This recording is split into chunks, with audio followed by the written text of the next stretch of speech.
The meeting on the road. Winter was cold. The freezing wind carried snow that never quite settled on the ground, only to be blown away again.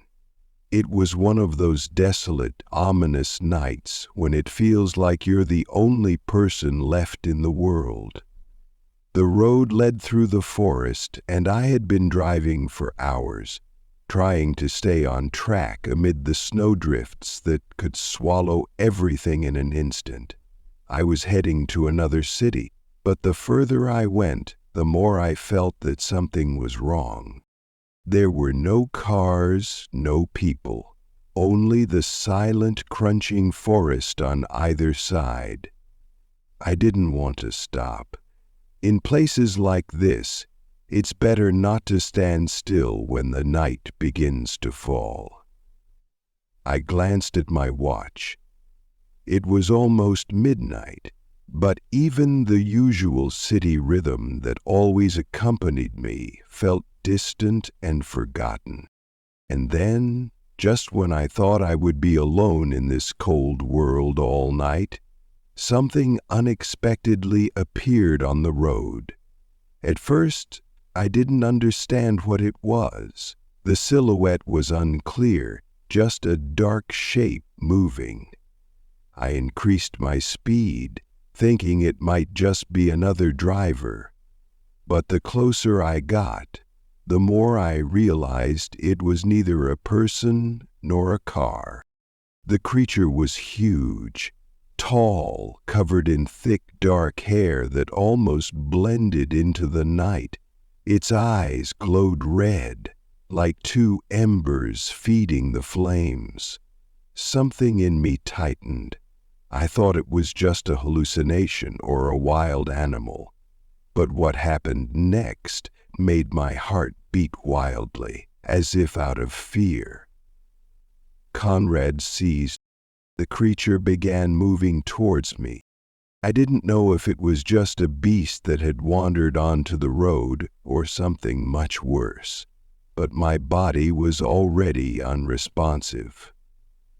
My hand instinctively gripped the steering wheel, and I slammed the accelerator, jerking forward. Just a few seconds later, I felt something very heavy and powerful pass by my car.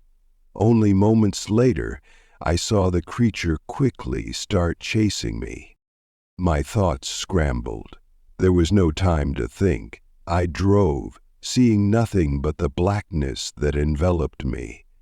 But in every mirror, I kept seeing its eyes.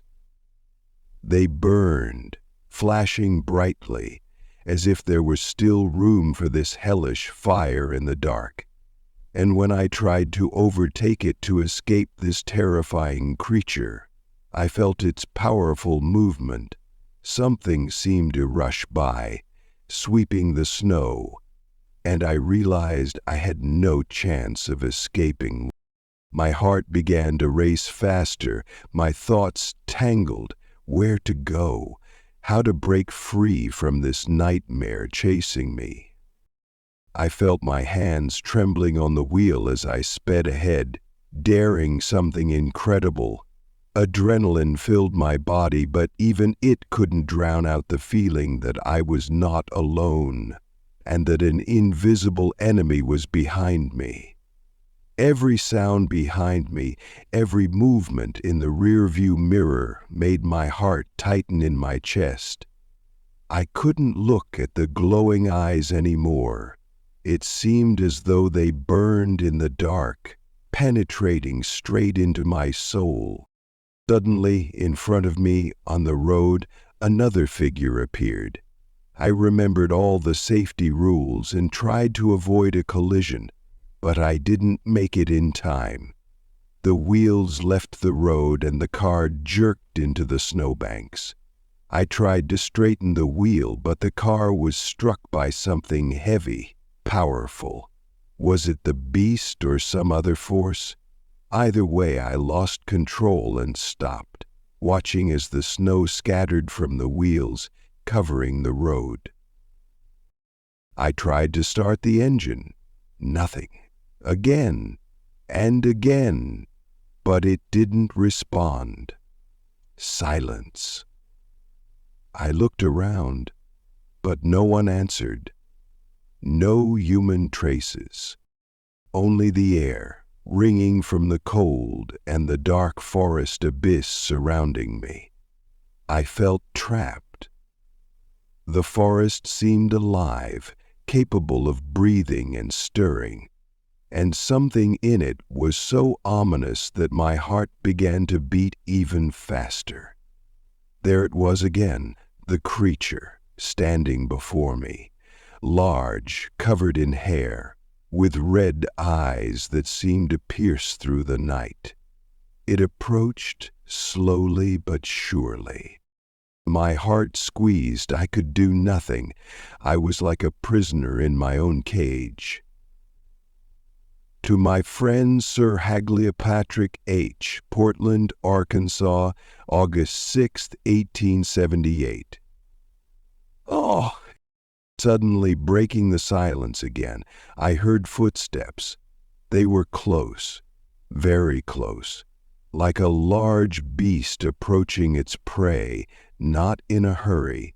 With each step, it became harder to breathe. I understood. There was no way out. When it got closer to me, I saw more details. Its skin was gray, rough, and the hair looked as though it were part of the forest. In its movements was strength, and along with that strength, terrible, merciless calm.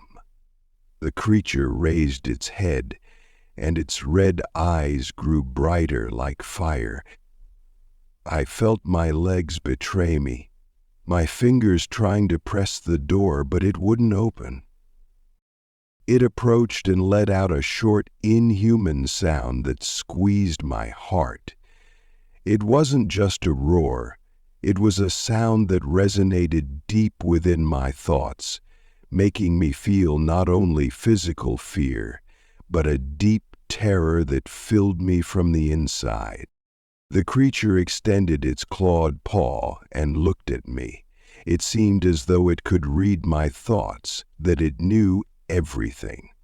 I saw something non-human in its eyes, something that lay beyond human understanding. And suddenly its paw landed on the door of my car, scattering snow and bending the metal. I couldn't escape. I was trapped. And in the next moment, as it began to move closer, I felt the temperature around me drop sharply, as if some inexplicable cold filled the air, freezing everything around me. I tried to close my eyes, but they opened wide on their own. Something pushed me into the deep sensation of death. Detect transmitted mechanism. And then, suddenly, from behind, I heard the sound of an engine, far, far away, but it was like a cry for salvation, as if someone was nearby. I turned and saw another car appearing from around a bend. The car's engine was still far, but I felt my heart start to beat faster. Hope, so weak and fleeting, crept into me as I saw the headlights cutting through the night. However, if I had known what would come next, I probably would have never dared to look. The headlights were getting closer, but the creature didn't retreat. It remained in place, staring at me with its red, glowing eyes. There was no anger in its gaze, only relentless determination. It seemed to know that its time had not yet come. I turned my head, and my eyes saw the approaching vehicle. It was an old truck, with various tools sticking out, and the driver seemed not to notice me. His vehicle roared, as if trying to break through the icy forest. I thought sadly that maybe he wouldn't notice me among the snowdrifts and the forest shadows. I was already prepared for the idea that the stranger wouldn't stop, but suddenly his headlights flashed brightly and the truck stopped beside me. The driver got out. His face was hidden under a hat and scarf, but I saw that he didn't look surprised or scared. Instead of helping, he slowly looked at me, then at the dreadful creature standing on the road. His eyes didn't express fear or surprise. They were empty, as though this man had long understood that this forest wasn't as safe as it seemed. "You're not alone here," he said briefly, his voice flat, emotionless. I felt the hair on the back of my neck stand up as cold ran through my skin. The man turned back to the creature as if waiting for something. The creature didn't move. It only stared at us, never breaking its gaze from the stranger. But its red eyes seemed to have changed. They no longer burned, but were growing dimmer, as though something prevented it from consuming the darkness around. It seemed its gaze had become more curious than furious. The man spoke again. "Don't run. She doesn't like that." I didn't know what he meant, but there was something in his words that made my legs tremble from the cold. Maybe I was ready to take any words as salvation, but this man's words felt more disturbing than anything my heart had felt. "Let me show you exactly how you should think of this problem."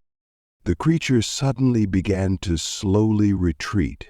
It didn't disappear, but step by step it retreated into the depths of the forest, as though it didn't want to lose sight of us, but didn't dare to get closer. It seemed that there was fear in its eyes, but that fear wasn't directed at us. I felt that it was afraid of something else. The man silently looked at me. His appearance seemed strange, like everything around us. I realized that he wasn't just a passing traveler, but someone who had lived in these forests for a long time. He knew something that I couldn't understand, and maybe he was the reason that the creature had retreated. "You can go now, but if you ever need to come back here, stay far away," he said, slowly turning back to his truck. I stood, not understanding what had just happened. My car was still in place, the engine still wouldn't start, and yet that stranger disappeared, and I, left alone, once again heard how the forest around me sank back into silence. I understood that I wouldn't make it out without help. My hand still trembled as I tried to start the engine again. This time the car responded. I looked into the side mirror and saw that the creature had reappeared from the forest, but now it wasn't moving, just watching me. Its eyes no longer glowed, but the way it stood was even more terrifying. My foot pressed the gas, and I surged forward, trying once again to escape the horror that could catch me at any moment. But I didn't know if I would ever leave this forest behind. Because those eyes, they hadn't left me. They burned in my memory like embers. I don't know if I'll ever come back. Maybe the creature waits for me out there in the shadows. Maybe I'll find my car stuck in a snowdrift again and hear footsteps behind me. Maybe the forest, cold and dark, will swallow me. Or perhaps, in the end, something more terrible awaits in the depths. And this man, was he even real?